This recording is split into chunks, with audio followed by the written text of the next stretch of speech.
नमस्कार दोस्तों, wealth sky के एक और नए इंटरेस्टिंग वीडियो में आप सभी लोगों का स्वागत है। मेरा नाम है सुधीर और बात करेंगे इस वीडियो में हम निफ्टी एंड बैंक निफ्टी के बारे में। दोनों के चार्ट को अंडरस्टैंड करेंगे, समझने की कोशिश करेंगे। कल इस वीक का लास्ट ट्रेडिंग सेशन होने वाला है। क्या मार्केट यहाँ से ऊपर जाएगा या फिर हमें फॉल देखने को मिलेगा, इस चीज़ को हम समझने की कोशिश करेंगे। तो जल्दी से इस वीडियो को स्टार्ट करते हैं।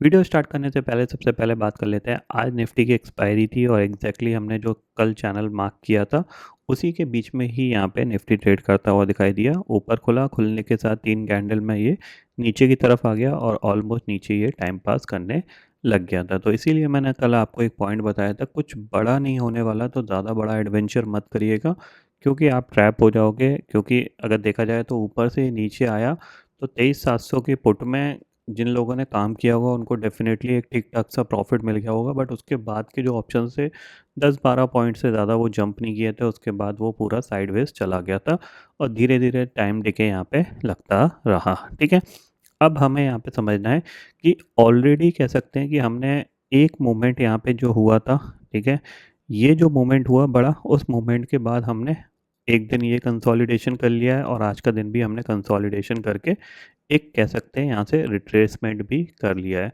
तो क्या यहाँ से अब ऊपर की तरफ मार्केट जाएगा या फिर नीचे की तरफ ये दोबारा से घूमता हुआ दिखाई देगा, इस चीज़ को हमें समझना है। ठीक है, तो सबसे पहली चीज़ अगर हम देखें यहाँ पे, देखो, अगर डे चार्ट पे चलेंगे यहाँ पे तो जाहिर सी बात है हमने यहाँ पे 2 दिन ऑलमोस्ट थोड़ा बहुत रिट्रेसमेंट कर लिया है। ठीक है, अब इसके ऊपर निकलेगा तो हमारे पास टारगेट क्या है, 24,033 का, यानी 24,000 का हमारे पास टारगेट है, जो कि सिंपल मूविंग एवरेज है 200 डेज का। ठीक है, इसके ऊपर निकलेगा तो पूरा मार्केट का ट्रेंड चेंज हो जाएगा। जब तक इसके ऊपर नहीं है तब तक हम थोड़ा बहुत इसको नेगेटिव मान सकते हैं, और 23,500 के नीचे जाएगा तो ये ज़्यादा नेगेटिव होता हुआ दिखाई देगा, यानी फिर दोबारा से जिस जोन में ट्रेड कर रहा था उसी जोन में ये चला जाएगा। ठीक है, अब फिलहाल तो ऑप्शन चेन है नहीं, क्योंकि जाहिर सी बात है कल से नई सीरीज़ स्टार्ट होगी, उसमें डाटा बनना स्टार्ट होगा।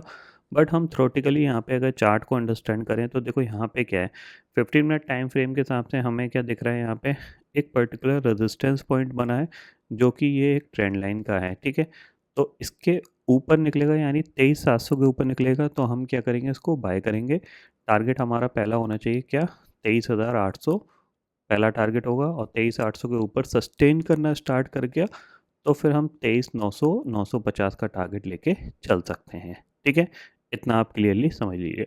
जो लोग डायरेक्टली बाय करना चाहते हैं तो जाहिर सी बात है आज के ऑलमोस्ट 23,570 के स्टॉप लॉस से बाई किया जा सकता है यहाँ पे, और ऊपर की तरफ टारगेट 23,800 का होगा। ठीक है, अब दो कंडीशंस हैं यहाँ पे, जैसे कि अगर आप यहाँ पे बाय कर रहे हो, मान लो कल ये फ्लैट खुलता है, ठीक है, और आप बाय करते हो, तो हो सकता है ये यहाँ पे रेजिस्टेंस लेके दोबारा से नीचे आ जाए।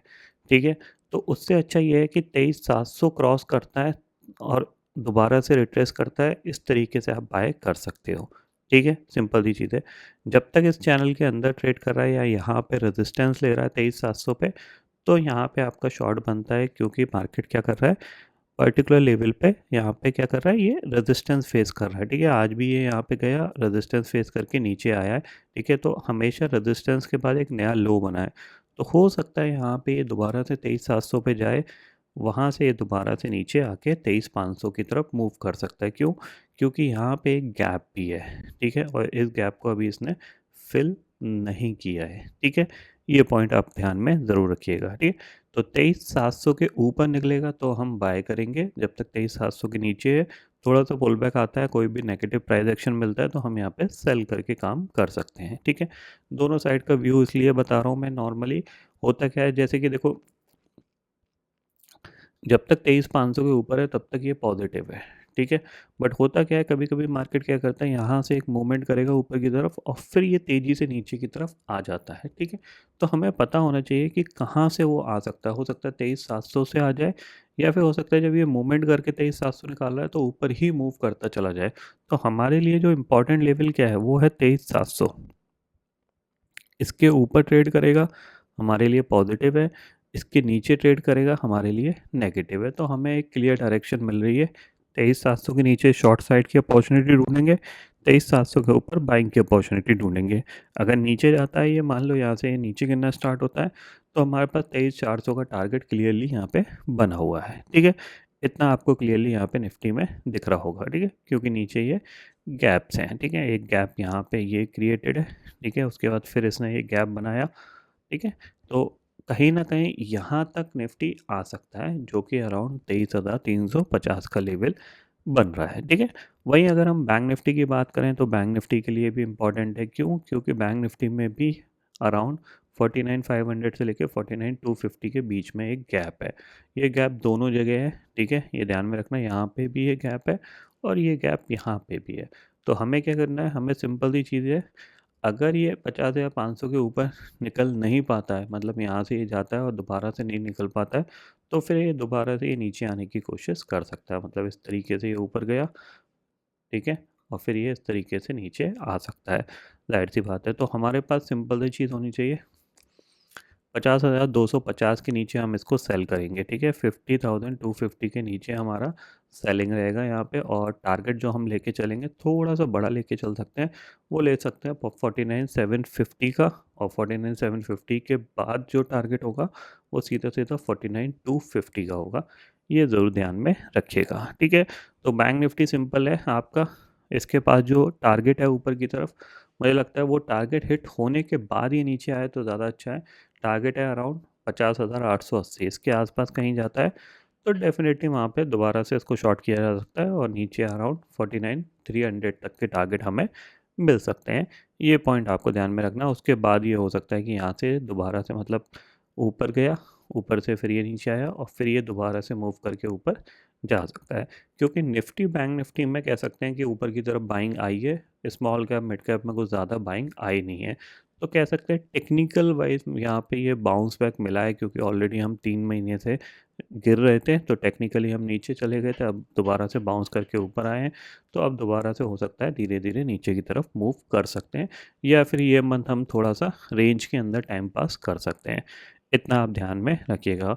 ऊपर आप क्लियरली समझ लीजिए 50,900 एक स्ट्रॉन्ग रेजिस्टेंस रहेगा, इसके आसपास डेफिनेटली सेल किया जा सकता है। तो हो सकता है ये सुबह सुबह मूव करने की कोशिश करे, उसके बाद ये गिर जाए। ये पॉइंट ध्यान में रखिएगा, ठीक है। बाकी ग्लोबल मार्केट में देखा जाए तो डाउ जोन्स, फिलहाल अगर इंडेक्सेस फ्यूचर्स में जाते हैं तो डाउ करीब 9 पॉइंट फ्लैट ही है, ठीक है, और नैस्डैक फ्यूचर भी करीब 35 पॉइंट नेगेटिव कामकाज कर रहा है। अब ये भी कह सकते हैं अपने एक रेजिस्टेंस के पास है, आप देख सकते हैं यहाँ पे, ठीक है। ये एक रेजिस्टेंस एरिया है जिसको ये निकालने की कोशिश कर रहा है, बट निकाल नहीं पा रहा है, ठीक है ना। ये एक रेजिस्टेंस पॉइंट है। अब अगर इसने इसको निकाल दिया तो ठीक है, नहीं निकाला तो ये दोबारा से नीचे की तरफ मूव कर जाएगा। और जिस तरीके से डोनाल्ड ट्रंप ने, कह सकते हैं, ट्रेड वॉर की शुरुआत करी है, अभी शायद पॉज लगाया है, बट 15-20 दिन बाद दोबारा से हो सकता है अनाउंसमेंट आ जाए, तो ये चांसेस वेरी हाई कि ये नीचे की तरफ मूव कर जाएगा, ठीक है। तो थोड़ा सा आपको अलर्ट रहना है, ठीक है, क्योंकि हमारे इलेक्शन के बाद 2 से 3 महीने बाद हम गिरना स्टार्ट हो गए थे, अब यूएस इलेक्शन के ख़त्म हो गए हैं वहाँ पे, तो मोस्ट प्रॉब्ली वहाँ पे भी एक करेक्शन स्टार्ट हो सकता है, तो उसका इम्पैक्ट हमें देखने को मिल सकता है, ठीक है। तो फिलहाल दोस्तों इस वीडियो में इतना ही है। आई होप ये वीडियो आपको पसंद आएगा। वीडियो पसंद आता तो लाइक और शेयर ज़रूर करिएगा, और चैनल को जो सब्सक्राइब कर लीजिए, क्योंकि मैं सुधीर लेके आता रहूँगा हर दिन आपके लिए नए नए वीडियो। इसी के साथ शुक्रिया दोस्तों, जय हिंद।